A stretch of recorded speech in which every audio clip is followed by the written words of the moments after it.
ប្រទេសអឺរ៉ុបចំនួន5អះអាងថាអត្តមេបាប្រឆាំងរុស្ស៊ីលោកណាវ៉ានី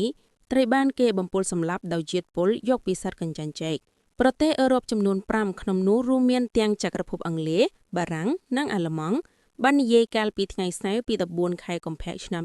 2026ថាអតីតមេដឹកនាំគណបកប្រឆាំងនៅក្នុងប្រទេសរុស្ស៊ីលោកអាឡិចសេយណាវ៉ានីត្រូវបានគេបំពុលសម្លាប់ដោយប្រើប្រាស់សារធាតុពុលយកចេញពីស្បែកសត្វកញ្ចាញ់ចេកមួយប្រភេទហើយថារដ្ឋអំណាចរុស្ស៊ីជាប់សង្ស័យចម្បងជាងគេនេះបើតាមការចេញប្រសាយដោយទីភ្នាក់ងារសារព័ត៌មាន AFP លោកណាវ៉ានីដែលជាអ្នករិះគន់រដ្ឋាភិបាលដឹកនាំដោយប្រធានាធិបតីរុស្ស៊ីលោក Vladimir Putin ឥតសំចៃមាត់បានស្លាប់ក្នុងពន្ធនាគារមួយរបស់រុស្ស៊ីកាលពីថ្ងៃទី16ខែកុម្ភៈឆ្នាំ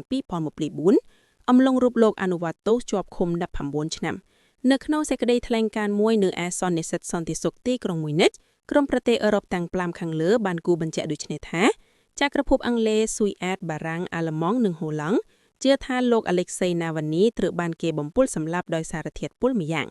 តាមក្រុមប្រទេសអឺរ៉ុបទាំងនេះសារធាតុពុលនោះត្រូវបានគេយកចេញពីស្បែកសត្វកញ្ចាញ់ចេកមួយប្រភេទហើយសារធាតុពុលនេះទៀតសោតត្រូវបានរកឃើញតាមរយៈការវិភាគមន្ទីរពិសោធន៍លើសំណាក់នៅលើរាងកាយរបស់លោកណាវ៉ានីគួរបញ្ជាក់ថាវិមានក្រំឡឹងមិនបានធ្វើការអត្ថាធិប្បាយអ្វីទេលើការចោទប្រកាន់របស់ក្រុមប្រទេសអឺរ៉ុប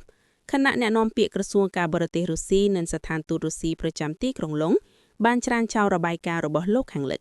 លោកពូទីនកាលពីឆ្នាំ2024បាននិយាយយ៉ាងខ្លីថាលោកណាវ៉ានីបានស្លាប់ហើយការស្លាប់របស់លោកណាវ៉ានីកើតមានឡើងមុនការបោះឆ្នោតប្រធានាធិបតីនៅរុស្ស៊ីជាដើម